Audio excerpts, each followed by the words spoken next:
Have you ever lost your phone and didn't know what to do? That sinking feeling, the heart-racing panic, it's all too familiar.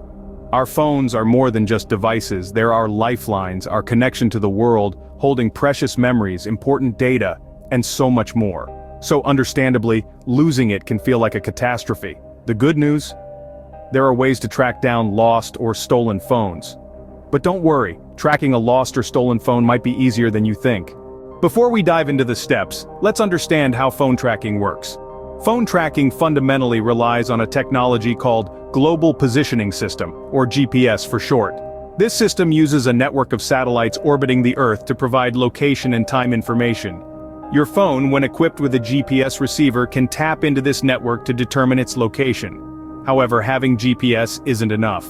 For tracking to work, you need to have either an internet connection or cellular data. This is because the information collected by your phone's GPS needs to be transmitted to the tracking service you're using. But there's one more crucial element. Your phone's location services must be turned on. This is the feature that allows apps to use data from cellular, Wi-Fi, GPS networks, and Bluetooth to determine your approximate location. Now that we've covered the basics, it's time to go through the steps to track a lost or stolen phone. Ready to learn how to track your phone? Let's get started. First, you'll want to use the built-in services provided by your phone's manufacturer. For Apple users, this is called Find My iPhone, and for Android users, it's Find My Device. These services are designed to help you locate your phone when it goes missing.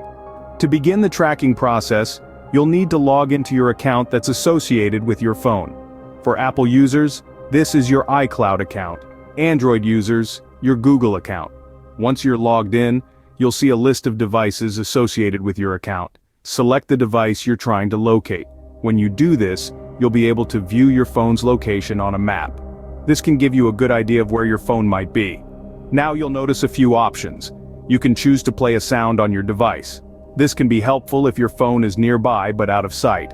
Alternatively, you can lock your device. This prevents anyone else from accessing your personal information.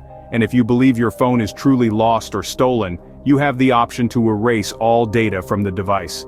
This is a drastic step, but it can protect your privacy and security. And that's it. Now you know how to track your lost or stolen phone.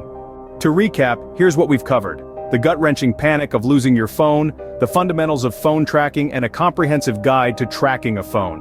Remember, losing your phone doesn't mean it's gone forever. With these steps, you can track it down and hopefully get it back.